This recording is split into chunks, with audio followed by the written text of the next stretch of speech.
Bueno, el motivo de esta rueda de prensa, que es como la 15ª que realizamos, es breve.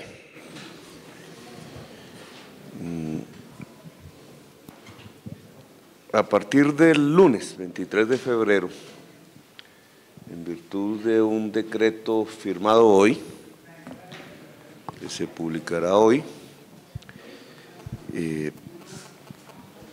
se establece en la ciudad de Bogotá para el estrato 1 y 2, es decir, 617.355 familias, el 39% exactamente del conjunto de usuarios de la empresa de acueducto y alcantarillado de Bogotá, la gratuidad, el no cobro de 6 metros cúbicos de agua mes, al cual hemos denominado el consumo mínimo vital.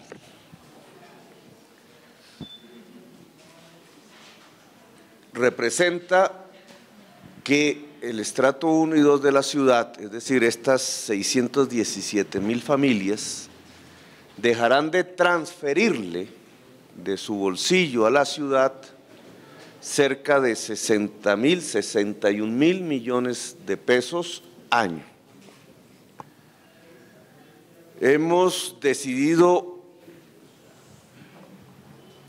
no cobrar estos 6 metros cúbicos de agua, básicamente haciendo eco y volviendo realidad la resolución de las Naciones Unidas que establece el derecho al agua como derecho esencial de la humanidad. Es una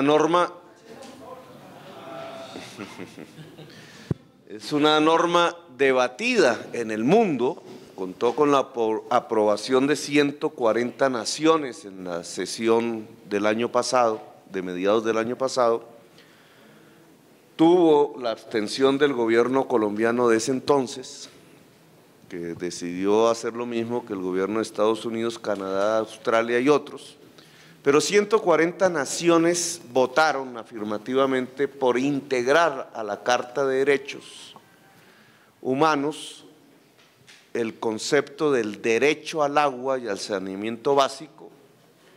Cuando hablamos de un derecho, por tanto, no estamos hablando de una mercancía. Un derecho no tiene precio, no tiene mercado, es consustancial al ser humano y desde el ámbito de la ciudad de Bogotá, pues lo queremos hacer progresivo. De una vez empieza con 617.000 familias. El costo promedio en sus facturas, si hablamos del estrato 1, que hoy en promedio es de 31.000, casi 32.000 pesos, significa una reducción que tendría un promedio por familia que se establecería alrededor de 23.000 pesos. Ese es el cálculo que hemos hecho. Para el estrato 2, una familia que paga en promedio hoy 61.000, casi 62.000 pesos, su factura llegaría por 44.000 pesos, con esta norma que hemos firmado en el día de hoy, es decir, unos ahorros para las familias del orden del 28% de sus pagos tradicionales. Ese 28% significa para los ingresos familiares un salto. Estamos hablando de familias que reciben menos de un salario mínimo. Si acaso llegan a un salario mínimo o lo sobrepasan, este valor que se ahorran representa un crecimiento de su nivel real de vida. Y además la construcción en la ciudad de Bogotá de algo que a mí me parece fundamental y por lo cual luchamos en nuestro programa en las elecciones que pasaron el 30 de octubre, y es apropiarse del concepto del derecho al agua, que es similar, concomitante al derecho a la vida. va a tener unas implicaciones hacia adelante. Por ejemplo, habrá cortes de agua cuando una familia, por lo menos en estos dos estratos, por ahora no paga, no habrá cortes de agua. La familia dejará de recibir agua hasta cuando se cumple los 6 metros cúbicos. Es decir, tendrá siempre el derecho a su mínimo vital. Es un cambio de conducta tanto de la empresa como de la ciudadanía misma. Hay una serie de críticas que han aflorado en los debates. Petro va a regalar agua, decían en la campaña, eso no es cierto. Es 6 metros cúbicos, de ahí para arriba empieza a funcionar el taxímetro. Y obviamente el consumo suntuario, el sobreconsumo, el malbaratamiento del agua, pues sale costosísimo. Entonces aquí estamos hablando es de un techo, los 6 metros cúbicos. Habrán otras críticas que digan la empresa se va a desfinanciar, eso es irracional con la sostenibilidad financiera de la empresa. Hoy hicimos los análisis, Diego ya se referirá más exactamente a este tema, pero podemos garantizar que a partir de una menor utilidad que va a recibir el distrito en los próximos años por esta misma cuantía, el plan de inversiones y la estabilidad financiera de la empresa no va a ser vulnerada por el establecimiento del derecho al agua en la ciudad de Bogotá. Entonces la próxima factura se verá reflejado de acuerdo a la fecha este ahorro que las familias estrato 1 y 2 tendrán. Quiero agregar algo, o más bien 2 puntos que me parece que es conveniente informar. De hecho, en la próxima factura, la empresa entregará un comunicado a todos los hogares explicando minuciosamente este tema para que haya la mayor información posible. Pero es importante, por lo menos ahora, comunicar 2 cosas. Una, nosotros pretendemos desligar este consumo mínimo vital, este derecho al agua, de la noción de estrato. Aún no lo podemos hacer. Los estratos miden mal la capacidad de pago en la ciudad de Bogotá, se han convertido más en un instrumento de castas, de segregación social que otra cosa. Cuando nos lo permitan las labores de modernización del catastro, que están a punto de finalizar, ya se hicieron algunas pruebas al respecto, este consumo mínimo en esta cuantía por 60.000 millones para 617.000 familias en una primera fase se entregará de acuerdo al avalúo catastral individual de los predios. E iremos abandonando la tesis del estrato para garantizar que lo reciban las 617.000 familias más pobres de la ciudad.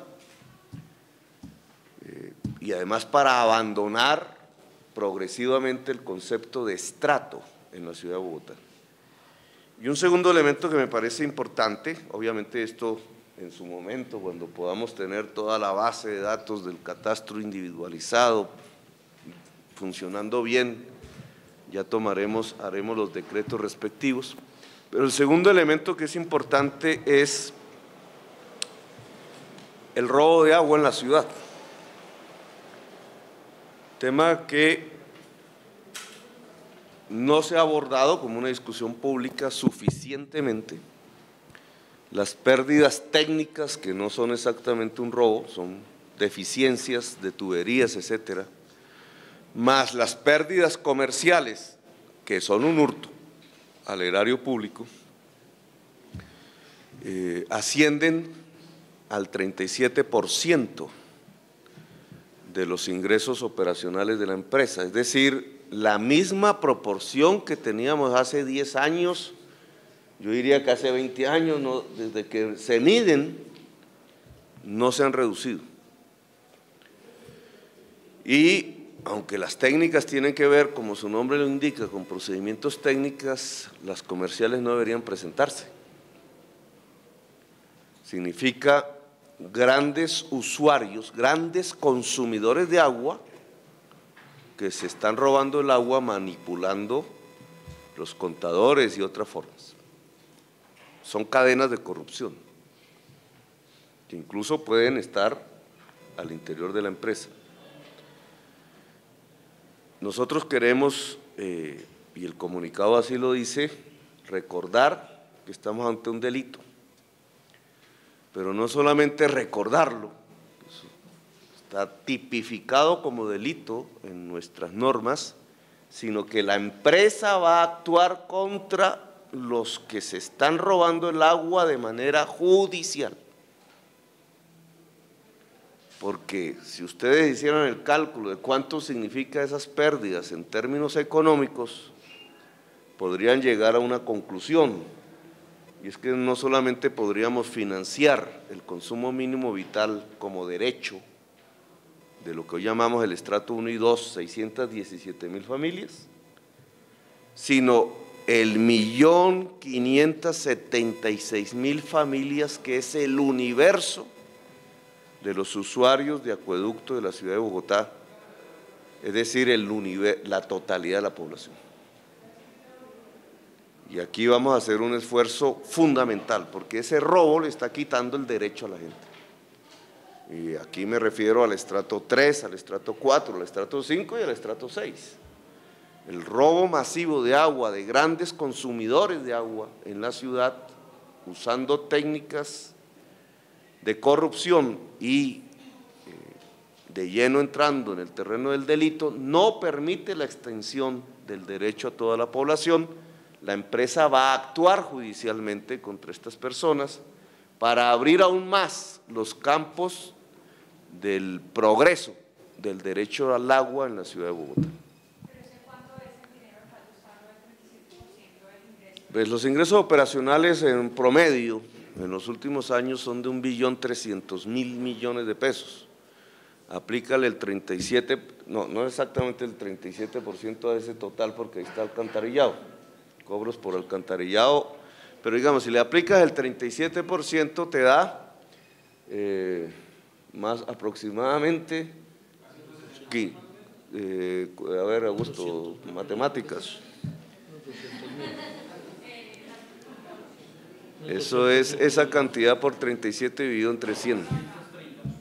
¿Cuánto dio? Entre 330.000 millones del 37, creo que da más. Esa calculadora está mal aquí del compañero periodista. Eso es 1.200.000 por 37 y dividido. Esa es la cifra.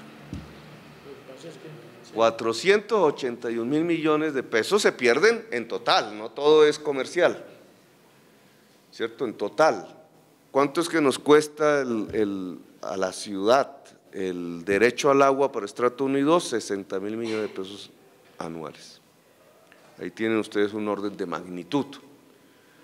No creemos, porque hay pérdidas técnicas, etcétera, pero una reducción sustancial de esas pérdidas podría liberar 100.000, 200.000 millones de pesos al año, que perfectamente podrían hacer universal el derecho al agua en la ciudad de Bogotá. Alcalde, usted ahorita mencionaba que la empresa de acueducto va a emprender acciones concretas contra estas personas que se están robando el agua. ¿Ya se conoce quiénes son? Si es así, ¿nos podría mencionar esos nombres y qué tipo de acciones concretas? No vamos a traer aquí un listado, la decisión es actuar judicialmente. Es que ya esta norma se había aprobado, vamos a dejar que Diego aquí se exprese un poco, pero ya esta norma se había aprobado en el Congreso de la República. No estaba tipificada como delito, pero hoy es un delito.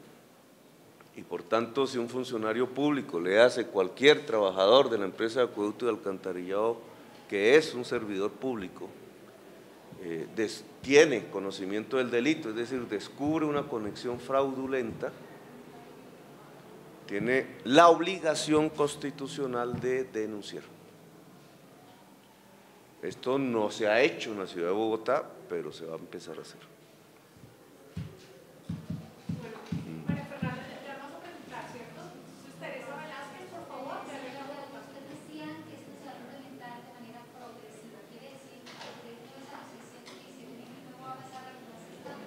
Exactamente, de acuerdo a nuestra capacidad de disminuir pérdidas y otras medidas que ya en su momento comentaremos públicamente, pero que hoy están en construcción, progresivamente se ampliará. Lo que hoy es una realidad es que a partir del lunes 617.000 familias tendrán el derecho al agua a partir de un consumo mínimo vital de 6 metros cúbicos que no se les cobra. Ahora sigue el estrato 3 con el mínimo vital. Sí, el orden de prioridad es el ingreso. ¿En cuánto tiempo podría el estrato 3 verse beneficiado por este mismo? Pues esperamos que antes que acabe la administración. En este gobierno.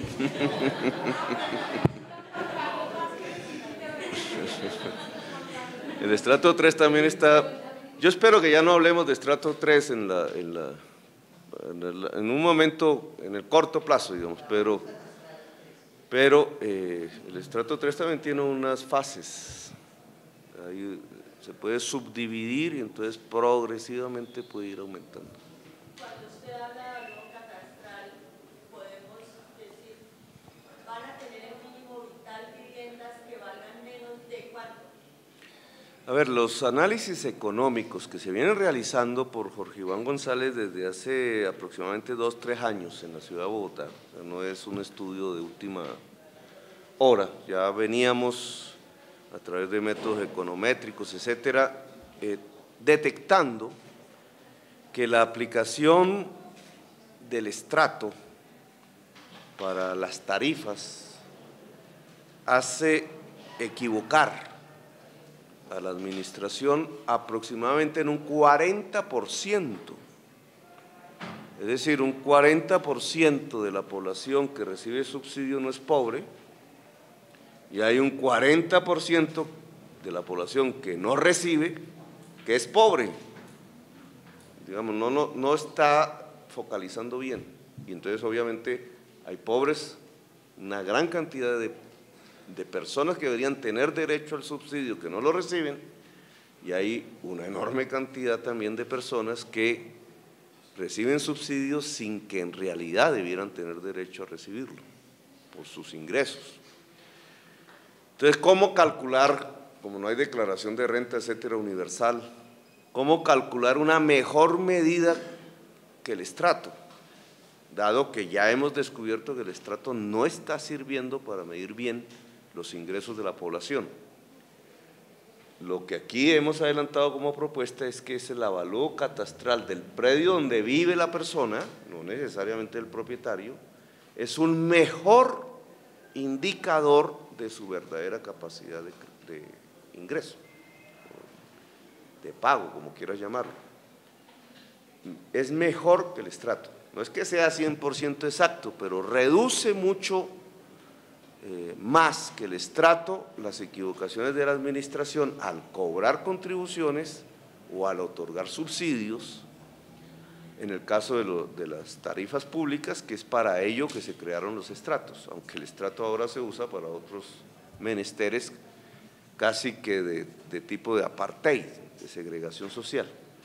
Entonces, como ya hemos descubierto que el avalúo permite mejor la valoración de la población, entonces estamos en el camino de utilizarlo como la base, por lo menos en esto que llamamos el derecho al agua, pero también podremos hacerlo en otro tipo de actividades, la base de sustentación de la política de subsidios, de la política de contribuciones, de la política de focalización que el distrito va a tener en la ciudad de Bogotá. No, no te preocupes por eso, eso es insustancial, porque para este tema, ¿qué es lo que nosotros necesitamos? Es empezar y darle prioridad a los más pobres, ¿cierto? Y de ahí hacia arriba. Entonces vamos de acuerdo a nuestros recursos de los más pobres hacia arriba, hacia los menos pobres, etcétera. Entonces son las 617.000 familias más pobres de la ciudad, de 1.579.000 familias. No necesitamos saber cuáles son las valoraciones de los catastros, simplemente necesitamos los 617.000 catastros más pobres en la ciudad y ya tienes la focalización más exacta de la población que necesita prioritariamente este tipo de medidas beneficiarias. Es un tema matemático, pero también social, es entregar la plata en donde se necesita de manera prioritaria.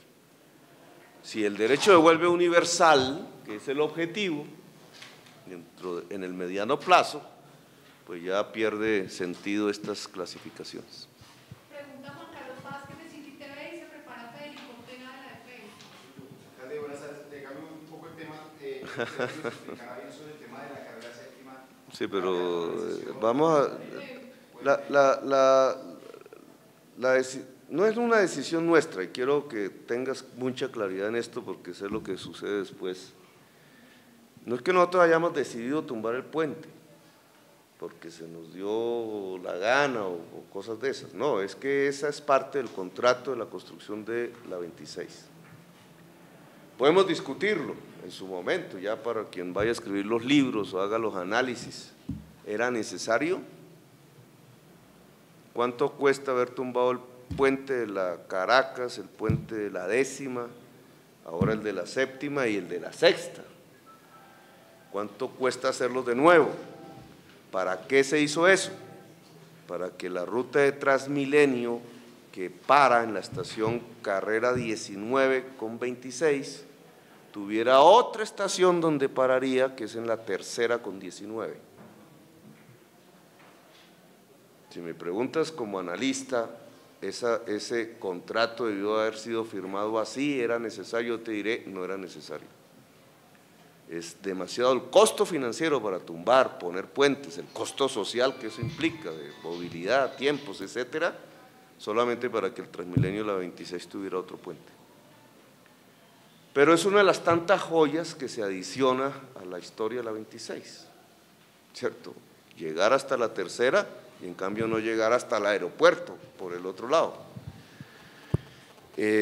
Hoy es simplemente un factor de análisis y de valoración que la ciudadanía tiene que hacer de sus obras públicas, porque lo cierto es que eso quedó metido en un contrato, unas cláusulas, se tumbaron ya 2 puentes, las obras ya están a punto, en un 90% adelantadas, luego se vuelve obligatorio tumbar el puente de la 7ª con 26. Si no, no pasan los buses por debajo, y si no se pierde una mayor cantidad de dinero ya invertido en todas las obras que ustedes ven en ese trayecto entre la Caracas y la 3ª arriba, con 19. Todo ese trayecto se perdería si no se tumba ese puente, así que ese puente debió haberse derribado en la época del Mundial. Ese era el cronograma, los atrasos de la 26, más el hecho de que la administración priorizó el Mundial y la movilidad en el Mundial, llevó a postergar la decisión. Y nosotros recogimos esa decisión y dijimos lo más pronto posible, 25 de febrero.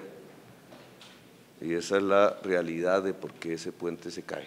Ahora, ¿por qué no mañana se tumba, etcétera? Porque hay que explicarle a la población por dónde coger. Se hace un plan de manejo de tráfico, no solamente para los carros, sino para la gente, el peatón, con un grave problema que es el discapacitado, porque es un hueco que queda ahí en medio de la 7ª, y que no se va a llenar con otro puente, sino según el contratista dentro de 5 meses.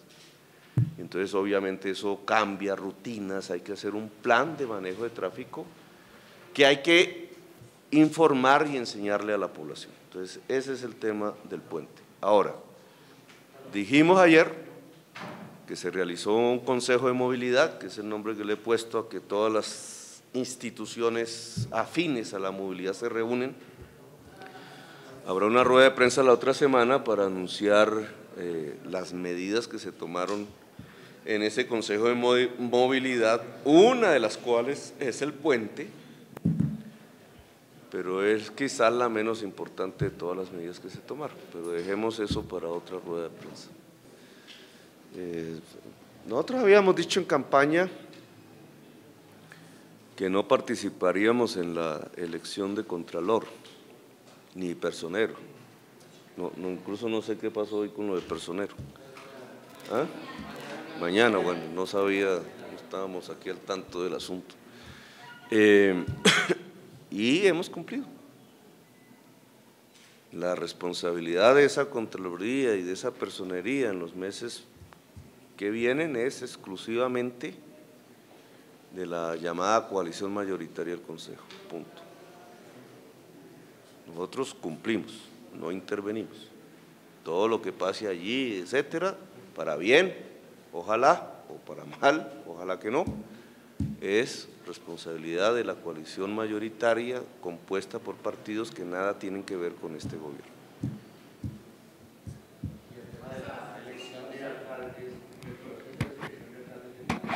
Se hará de acuerdo a la norma. El proceso ya comenzó, digamos, ya se escribieron, etcétera, sigue un proceso allí,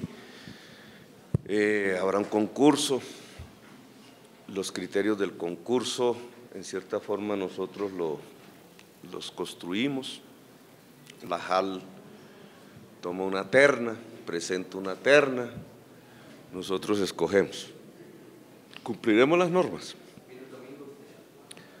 que no oculta esa formalidad, que no estemos discutiendo aquí a profundidad un modelo diferente de descentralización en la ciudad de Bogotá, que parte, entre otras cosas, por garantizarle a la población capacidad de decisión en el plan y en el presupuesto total del distrito que el alcalde va a presentarle al Consejo.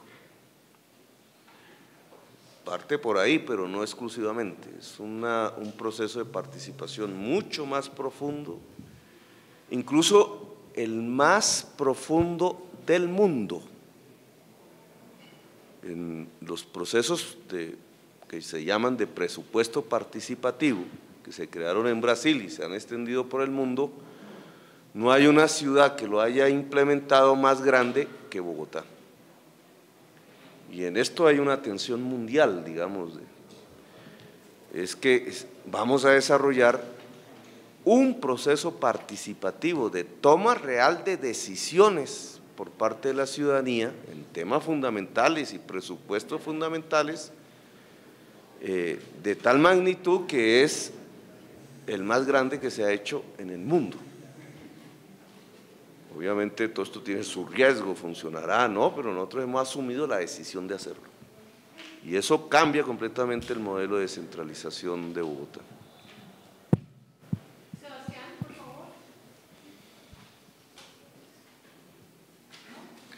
Bueno, entonces, el decreto 064 del 15 de febrero crea el derecho al agua en la ciudad de Bogotá para el estrato 1 y 2 de la ciudad, que beneficiará a 617.355 familias bogotanas. Alcalde, ¿se puede decir que en menos de 60 días el gobierno ya cumplió la primera propuesta? Estamos cumpliendo muchísimas propuestas. Ahí vamos. Alcalde, usted en campaña dijo que iba a prestar el camping para los ciertos. Ahora abrieron esa discusión. ¿Usted está de acuerdo con prestar el camping? Antonio Navarro ya explicó eso, ¿no? En la rueda de prensa. La campaña fue hasta el 30 de octubre. No podíamos predecir que X personas iban a promover en el Congreso una ley de la República que no recuerdo la fecha, pero en diciembre posterior, que es, digamos, pone como norma una frase que dice: las alcaldías facilitarán estadios para espectáculos culturales, musicales, etcétera, y coloca unas condiciones. Es decir, esa norma no existía en la campaña. No es que nos obligue a entregar el estadio, pero sí nos obliga a facilitarlo si las condiciones se presentan. ¿En qué estamos hoy? No en discutir si se facilita o no se facilita. Nosotros tenemos que cumplir la ley, o por lo menos esta alcaldía va a cumplir la ley. No estamos en las formaciones políticas que hoy, habiendo gobernado este país, están gritando que hay que incumplir la ley y la justicia y la Constitución. Nosotros queremos cumplir la ley. pero la ley habla de unas condiciones. Entonces la discusión hoy no es si facilitaremos o no, sino si se cumplen las condiciones para hacerlo. Y como ese no es un tema de la noche a la mañana, ni es fácil, porque eso sí que tiene un debate técnico y social, entonces, ¿en qué estamos? Mirando si se presentan las condiciones.